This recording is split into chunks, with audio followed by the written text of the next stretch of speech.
Hello viewers, আসসালামু আলাইকুম। আশা করছি সবাই ভালো আছেন। আমিও ভালো আছি আলহামদুলিল্লাহ। রোজকারের মতো আপনাদের সামনে আবার চলে এসেছি আমি ওয়াহিদা। আজ আমি করে দেখাবো মজাদার খাসির মাংস রান্নার একটি সহজ রেসিপি। খাসির মাংসে একটি বাজে স্মেল থাকার কারণে অনেকেই খেতে পছন্দ করেন না। তবে আমার রেসিপিটি ফলো করে খাসির মাংস রান্না করে খেতে পারবেন অনায়াসে। আশা করছি কোনো ধরনের বাজে গন্ধই থাকবে না ইনশাল্লাহ। আমি খাসির মাংস নিয়ে নিয়েছি 1.5 কেজি পরিমাণ এবং খাসির মাংসে দিয়ে দিচ্ছি 2 টেবিল চামচ পরিমাণ ভিনেগার এবং সামান্য লবণ দিয়ে আমি মাংসগুলোকে এখন খুব সুন্দর করে হাত দিয়ে কুচলে কুচলে মেখে নিব এবং মাংসগুলোকে আমি পরিষ্কার পানি দিয়ে ধুয়ে নিব। এভাবে মেখে মাংসগুলো পরিষ্কার করে ধুয়ে নিলে অনেক গন্ধ চলে যাবে। আমি মাংসগুলোকে ধুয়ে নিয়েছি, এখন চলে যাচ্ছি মূল রান্নায়। এর জন্য আমি একটি প্যান নিয়ে নিয়েছি চুলায় এবং প্যানটি গরম হলে আমি তাতে দিয়ে দিব তেল। আমি 1.5 কেজি মাংসের জন্য 130 গ্রাম অর্থাৎ 30 মিলি পরিমাণ তেল নিয়ে নিলাম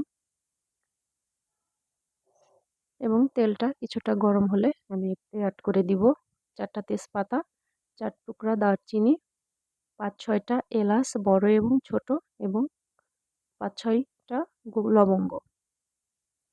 আমি এখন তেলের সঙ্গে মশলাগুলোকে খুব সুন্দর করে ভেজে নিব। যখন খুব সুন্দর একটা স্মেল বের হবে মশলাগুলো থেকে, তখন আমি পেঁয়াজ অ্যাড করে দিচ্ছি 2 কাপ। তবে আমি 2 কাপ থেকে কিছুটা পেঁয়াজ রেখে দিচ্ছি, পরে ব্যবহার করব। এখন আমি পেঁয়াজকে তেল এবং মশলার সঙ্গে খুব সুন্দর করে ভেজে নেব। তবে বেশি ভাজবো না, সামান্য ভেজে আমি দিয়ে দিচ্ছি মাংসগুলো। আমি মাংসগুলোকেও তেলের সঙ্গে এবং পেঁয়াজ এবং মশলার সঙ্গে সুন্দর করে ভেজে নেব।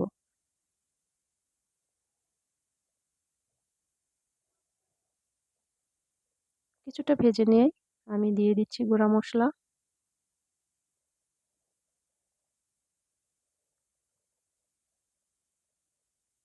দিয়ে দিচ্ছি আমি হলুদ গুঁড়া 2 টেবিল চামচ পরিমাণ এবং জিরার গুঁড়া দিয়ে দিচ্ছি 2 টেবিল চামচ পরিমাণ। আমি দিয়ে দিচ্ছি ধনিয়া গুঁড়া 1.5 টেবিল চামচ পরিমাণ এবং আদা বাটা দিয়ে দিচ্ছি 3 টেবিল চামচ পরিমাণ। আদা বাটাটা একটু বেশি দেওয়ার চেষ্টা করবেন। রসুন বাটা দিয়ে দিচ্ছি 2 টেবিল চামচ পরিমাণ এবং গুঁড়া মরিচ দিয়ে দিচ্ছি 2 টেবিল চামচ পরিমাণ। তবে আপনারা যে পরিমাণ ঝাল খেতে পছন্দ করেন সেই পরিমাণটাই দিয়ে দিবেন এবং স্বাদ মতো লবণ দিয়ে আমি মাংসগুলোকে মশলার সঙ্গে খুব সুন্দর করে কষিয়ে নিব। এ পর্যায়ে খাসির মাংসের গন্ধ যাওয়ার আরেকটি প্রধান টিপস হচ্ছে মাংসটিকে খুব সুন্দর করে কষাতে হবে এবং মাংসটিকে ধৈর্য নিয়ে এবং সময় নিয়ে নেড়ে চেড়ে কষাতে হবে। এ পর্যায়ে কোনো পানি অ্যাড করার প্রয়োজন হবে না। মাংস থেকে যথেষ্ট পরিমাণ পানি বের হবে এবং সেই পানি দিয়েই মাংসটাকে কষানোর চেষ্টা করতে হবে। মাংসটিকে আমি বারবার নেড়ে চেড়ে কষিয়ে নিচ্ছি। মাংসটি কষানো হয়েছে কিনা বুঝবেন যখন মাংস থেকে তেলটা উপরের দিকে ছেড়ে আসবে এবং মাংসটির কালারটা চেঞ্জ হয়ে মশলাগুলোর খুব সুন্দর একটা টেক্সচার আসবে। মাংসগুলোকে কষিয়ে নিচ্ছি। আমার মাংসটি তেল ছেড়ে দিয়েছে। এ পর্যায়ে আমি গরম পানি অ্যাড করে দিলাম 500 মিলি পরিমাণ। আমি এখন মাংসটি রান্না করব 20 থেকে 25 মিনিট।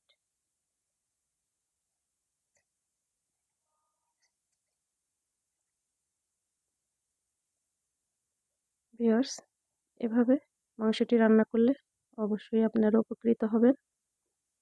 আমি সুন্দর ফ্লেভার আসার জন্য কয়েকটি কাঁচামরিচ অ্যাড করে দিলাম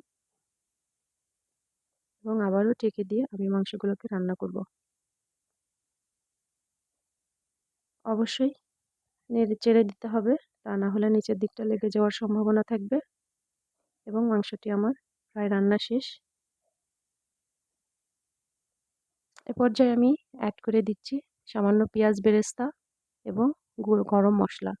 আমি জয়ত্রী, জয়ফল এবং গোলমরিচ গুঁড়া করে তার থেকে 1 চামচ পরিমাণ দিয়ে দিলাম এবং মশলাগুলো মাংসের সঙ্গে খুব নেড়েচেড়ে সুন্দর করে মাংসটিকে আমি 5 থেকে 7 মিনিট ঢেকে দমে রেখে দিব। দেখুন ভিউয়ার্স, আমার মাংসের ফাইনাল লুক। আমার এই রেসিপিটি ফলো করে রান্না করলে আপনারা খুবই উপকৃত হবেন এবং আমার এই রেসিপিটি ভালো লাগলে আমার চ্যানেলটিকে সাবস্ক্রাইব করে দিবেন এবং লাইক, কমেন্ট, শেয়ার করে আমার পাশেই থাকবেন এবং যারা ফেসবুক পেজ থেকে দেখবেন তারা অবশ্যই আমার রান্নাটিকে একটি ফলো দিয়ে দিবেন। সবাই ভালো থাকবেন, আমার জন্য দোয়া করবেন। আসসালামু আলাইকুম। আল্লাহ হাফেজ।